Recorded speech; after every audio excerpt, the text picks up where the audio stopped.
So Bigg Boss Malayalam season 7 എട്ടാമത്തെ ആഴ്ചയിലെ eviction അപ്ഡേറ്റുകളിലേക്ക് തന്നെ പോകാം. അപ്പോൾ ഒരു ഡബിൾ എവിക്ഷൻ ആണ് ഈ ഒരാഴ്ച നടന്നിരിക്കുന്നത് എന്നാണ് അറിയാൻ സാധിക്കുന്നത്.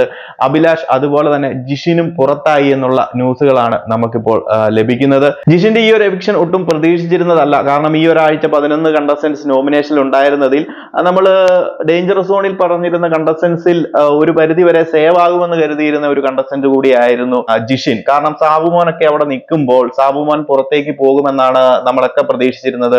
അൺഒഫീഷ്യൽ പോളുകളാണെന്നുണ്ടെങ്കിലും അതുപോലെ തന്നെ ഓഡിയൻസ് ട്രെൻഡ് ഒക്കെ നോക്കി കഴിയുമ്പോഴും സാബുമാന് തന്നെയാണ് പ്രേക്ഷക പിന്തുണയിൽ ജിഷിനേക്കാളും കുറവ് കാണിക്കുന്നത്. സോ എന്ത് അടിസ്ഥാനത്തിലാണ് ജിഷൻ ഈ ഒരു വീക്ക് പുറത്തേക്ക് പോയത് അല്ലെന്നുണ്ടെങ്കിൽ ബിഗ് ബോസ് പുറത്താക്കിയത് എന്നൊന്നും ഒരു ഐഡിയയും കിട്ടുന്നില്ല.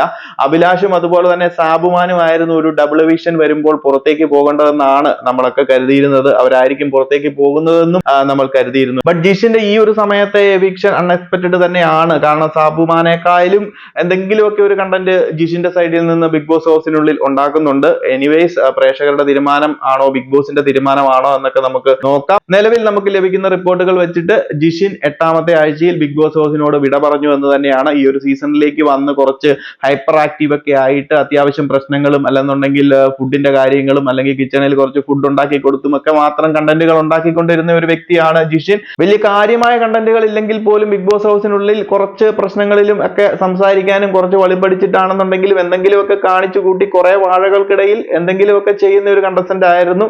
ഇപ്പോൾ പോകേണ്ട ഒരു കണ്ടസ്റ്റന്റ് ആയിരുന്നില്ല. 1-2 ആഴ്ചകൾ കൂടി കഴിഞ്ഞതിന് ശേഷം വിറ്റാകാൻ സാധ്യതയുണ്ടായിരുന്ന ഒരു കണ്ടസ്റ്റന്റ് ആയിരുന്നു. അതിന് മുകളിൽ ഒരു കണ്ടന്റുകളൊന്നും ജിഷിന്റെ സൈഡിൽ നിന്ന് വരുന്നില്ലായിരുന്നു. എനിക്ക് ഒരു അൺഫെയർ എവിഷൻ ആയിട്ടാണ് ഈ ഒരു വീക്കിൽ ജിഷിന്റേത് തോന്നിയത്. കാരണം അതിലും മോശമായ കണ്ടസ്റ്റൻസ് അവിടെ നിൽക്കുമ്പോൾ എന്താണെങ്കിലും നിങ്ങൾ പ്രേക്ഷകരുടെ അഭിപ്രായങ്ങൾ ഒന്ന് ഷെയർ ചെയ്യുക. കൂടുതൽ ഒഫീഷ്യൽ അപ്ഡേറ്റുകൾക്കായിട്ട് വെയിറ്റിംഗ് ആണ്. അപ്പോൾ കൂടുതൽ അപ്ഡേറ്റുകളുമായി മറ്റൊരു വീഡിയോയിൽ കാണാം.